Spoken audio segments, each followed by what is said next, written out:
कि आज मैं एक बड़ी इंपॉर्टेंट चीज़ करा रहा हूँ सेंटेंस करेक्शन के लिए कुछ रूल। कुछ सेंटेंस होते हैं स्ट्रेट सेंटेंस और उनमें क्या लाते हैं सपोर्ट इंडिकेटर। पहले लिस्ट देख लो होते हैं क्या, and, besides, in addition to, also, therefore.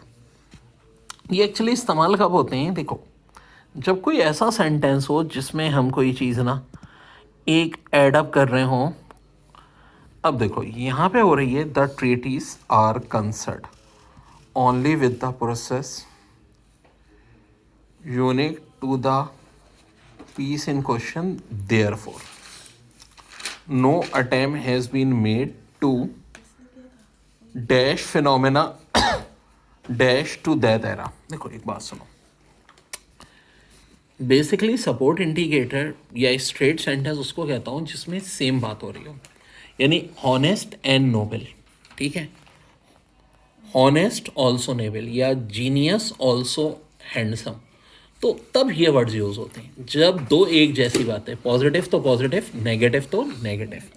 यानी कि कोई बदसूरत भी है और नेचर भी ख़राब है, तो हम कहते हैं ना बदसूरत भी बदसीरत भी। तब दोनों नेगेटिव या दोनों पॉजिटिव, तब ये सारे सपोर्ट इंडिकेटर होते हैं। तो देखो यहाँ जैसे देयरफॉर देखा तो मुझे पता है कि ये अब सपोर्ट इंडिकेटर के तौर पे यूज़ हो रहा है। तो अब मैं क्या करूँगा?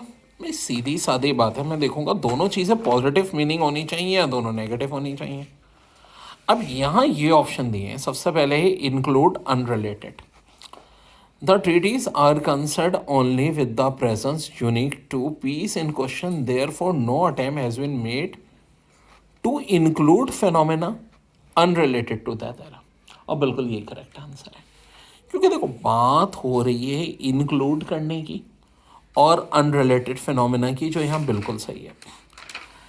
बाकी जो ऑप्शन थे अचीव, अडेप्ट या एमिट इन रिलेवेंट, ये यहाँ सवाल ही पैदा नहीं होता था कि होता है। अब एक और इंडिकेटर होता है जिसे हम कहते हैं कॉज एंड इफेक्ट। देखो देयरफॉर और फॉर दोनों में इस्तेमाल हो सकते हैं, कॉज एंड इफेक्ट में भी और सपोर्ट इंडिकेटर में। बिकॉज जो है ना सबसे इंपॉर्टेंट है। और क्या क्या हो सकता है? Those, hence, if, then, accordingly, consequently, due to. अब देखो बिकॉज आ गया, इसका मतलब है अब एक कॉज और उसके इफेक्ट की बात हो रही होगी।